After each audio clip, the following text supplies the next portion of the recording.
दुष्टश्चित्रं विन्ददेव ससानो दुषस्वद्रविणो न मेधे सरस्वती मेधान्ये अश्विना बुभाव दत्तां पुष्करश्रजा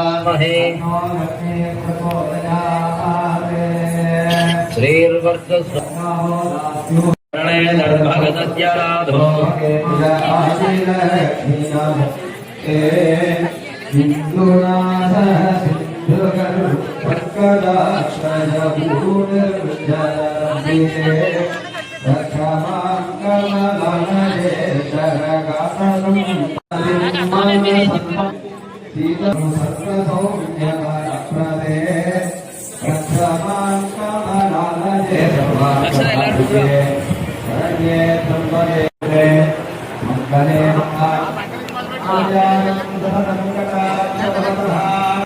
सत्यलक्ष्मी नमो नमो भवति जायमानोऽह्नां केतुरुषद कल्याणमभिमं गिरिसुतां प्रेमास्पदं भावनं कल्याणाधिपतेरुनं गणपते नमस्कृत्य भद्राब्जे भाग्यलक्ष्मी समस्त अस्त्रादिभ्यः स्वाहा ओम प्रपंच सन्मनस्मभयो नास्तियोर्जा हृदयमपराता भगवो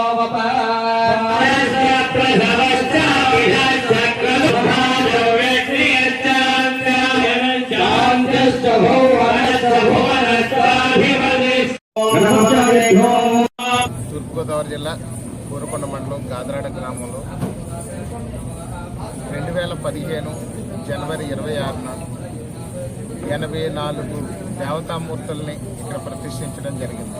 ఓం శివశక్తి పీఠం సంపాలనలో 84 దేవతామూర్తుల్ని మనం ప్రతిష్ఠించి అప్పటి నుండి కూడా నిత్య ధూపదీప నైవేద్యాలు నిత్య అన్నదానంతో ఈ యొక్క క్షేత్రం అంతా కూడా ఈ ప్రాంతంలో భక్తుల కోరికలు నెరవేరుస్తూ ఇక్కడ ఆధ్యాత్మిక నగరంగా ఇక్కడ వెలిసింది.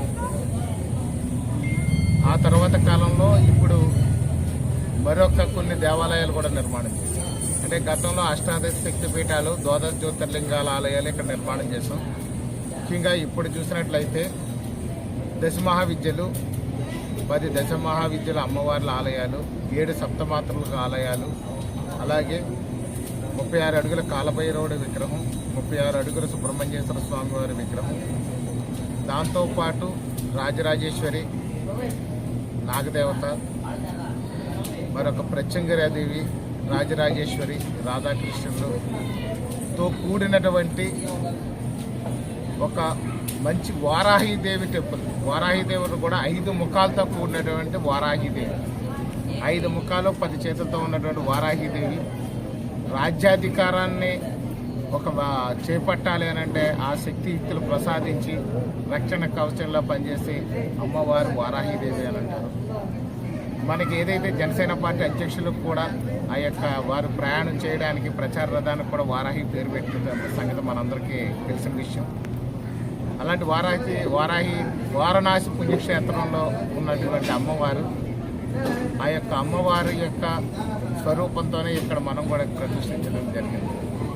అదేవిధంగా సదాశివమూర్తి, చండికాదేవి, మహాకాళి, మహాలక్ష్మి, మహాసరస్వతి అనే దానికి ఒక అమ్మవారైనటువంటి ఏకైక అమ్మవారు చండికాదేవి అని అంటారు. ఆ చండికాదేవి అమ్మవారిని కూడా ప్రతిష్ఠిస్తున్నాం.